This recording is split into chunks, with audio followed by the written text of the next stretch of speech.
Across this post the other day on the search engine optimization subreddit about people's favorite SEO articles. And one of them was suggested called Cross-Page Reciprocal Backlink. That's the name of this article. And I'm sharing it today because it goes against the common belief in SEO that reciprocal backlinks are meaningless. So I think it's interesting. I'm not vouching for it. I believe there are way more effective ways to do link building, but reciprocal backlinks, very easy. And if you don't know what that is, you'll understand by the end of this. It's a very short article. It says it's a 4-minute read, probably taking a bit longer than that.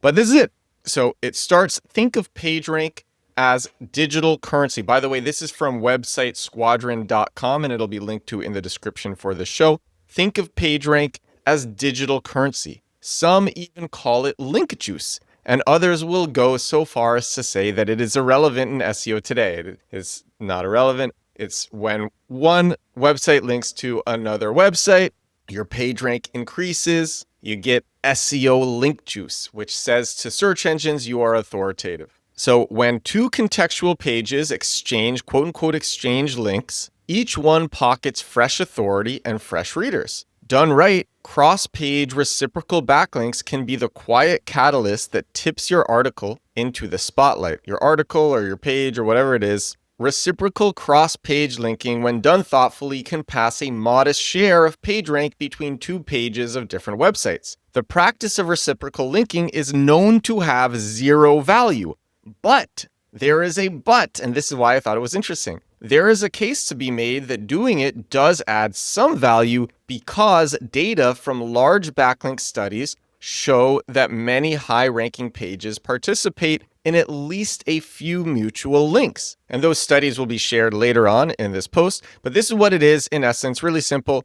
A reciprocal backlink is a two-way link exchange. Page A on site A links to page B on site B, while some other page on site B links back to a different page on site A. Each link is editorially placed within content that is topically related, allowing PageRank to flow in both directions. The critical difference, however, is you do not link to the top-level domain, you only link to pages. No mutual linking happens between pages as well as the TLDs. So an example would be my page or post about video games links to a study on video games that you did, and then you have a page or a post about doing marketing for video games, and then you link to a very specific marketing case study that I have on my website that I did. The pages aren't linking to each other, but the websites are. And these are the benefits. Measured PageRank flow. Each link still counts as a vote in the PageRank graph, so both pages gain incremental authority. And contextual relevance. When the anchor text and surrounding copy match the target topic, both pages gain semantic signals that can reinforce query relevance. That anchor text is the text that goes over a link. And so this means that the text that goes over this link or that's close to the link, it's helping search engines understand what the page being linked to is about. That's what semantic signals mean. And then query relevance is how relevant that page is to your target keyword. Also referral traffic. Readers who trust one article are likely to click through to the complementary resource. And relationship building. Genuine content collaboration strengthens partnerships between sites that share audiences. And there's more reasons to do it. You have complementary expertise that benefits readers of both blogs. You want to surface a deeper resource that expands on a point made in the first article. You wish to share audience reach in niches where new authoritative links are scarce. You refuse to buy backlinks, which is against Google's rules. You have access to only one website. So I understand that you need backlinks, but nobody seems to want to link to you, and there you go. And here's a case study backing the theory, or several case studies. So several industry scale case studies confirm that mutual links are normal and rarely harmful when they arise naturally, no matter what the SEO experts on Reddit say. And Ahrefs' analysis of over 100,000 high-ranking pages revealed that nearly half had at least one reciprocal domain-level link. Smaller lab tests indicate that adding a single contextual backlink can improve the receiving page's visibility within a few weeks. However, the uplift is typically slight and depends on the strength of the linking page. A slight uplift, no matter where you are in the world, is better than no uplift. And strength of the linking page, that means how many other backlinks that page has going to it. The more linked to a page or a post is, the stronger it is, the more authority it has. So if you're thinking about doing this, there is a section, what to avoid, what not to do, and this is it.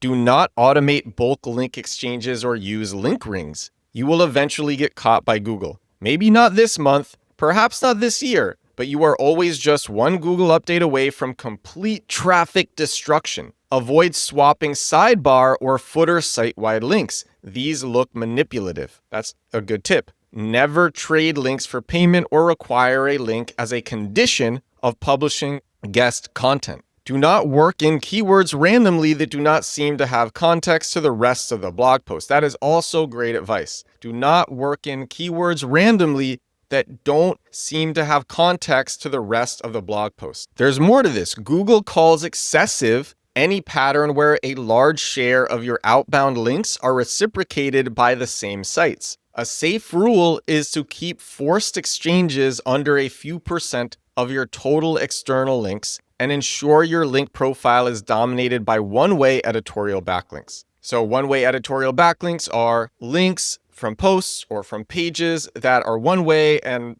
you're not linking back to that website, you're just getting the link. Do not only get cross-page reciprocal backlinks, they should be your last resort strategy. They are not the best, but they are better than nothing. And here's how to work it into a blog. Ensure the linking paragraph genuinely adds value and that the anchor text you use to link to the page is relevant to the page you link to, and vice versa. Summarize the point made on the target page, explain why the reader might want the full detail, then place the link with natural anchor text that describes what they will find. Ensure that you make the use of relevant anchor text. More often than not, backlinks are created with anchor text that the receiving page has zero chances to rank for, or keywords that are not even keywords. Let Google Search Console and Bing Webmaster Tools query data be your guide. That sounds risky because a lot of people, and the author of this says, don't do this, don't force in a keyword.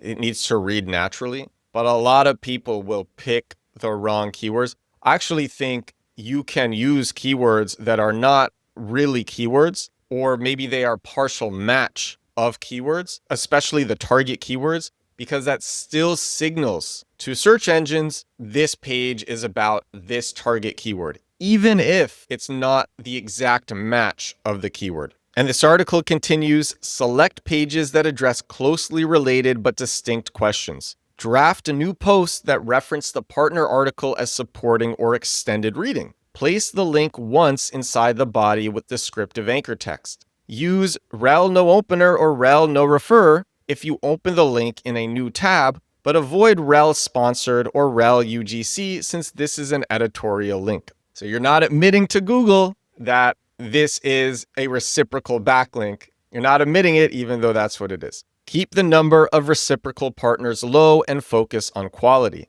The best is if you write your content and choose your backlink and set up the page you want to link to as well as the anchor text. Then you simply give your backlink partner the entire HTML code already justified correctly. The less work the linking partner has to do, the better. The article concludes a well-crafted reciprocal crosslink backlink is not a silver bullet, but it can pass a slice of PageRank, signal topical relevance, and share engaged readers. You can stay focused on content value, limit exchanges to genuine editorial situations, and your site can capture the modest but real benefits without risking penalties. So the crux of this argument is that lots of successful websites have reciprocal backlinks and it's normal, so that can work. I agree with the author that this is going to be a very small thing, but it can be useful, especially if you want, and again, this is against the rules, but if you want somebody to signal to Google what your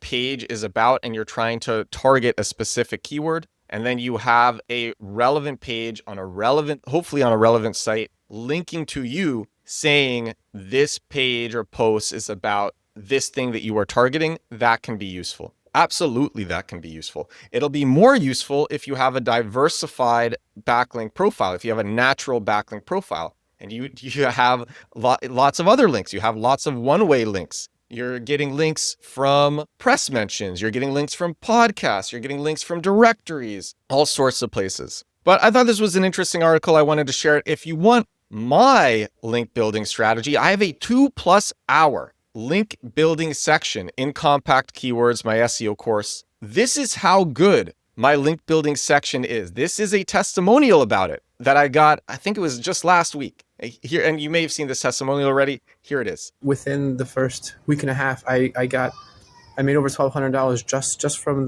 making the backlinks section. How to get posts, press releases, expert quotes, just that, paid for the class, and more within the first 2 weeks. I've used it for landing pages, and on top of his amazing advice, he's just so sincere and so genuine. He's really there to help you and to explain things. I can't recommend it highly enough. You can check it out at compactkeywords.com. And that is all for this episode of the show. This is episode 764 of my daily digital marketing show, 764 days in a row doing this podcast. That was definitely longer than a 4-minute read, but I hope you enjoyed it. Thank you so much for watching. Thank you so much for listening. I will talk to you again tomorrow. Bye now.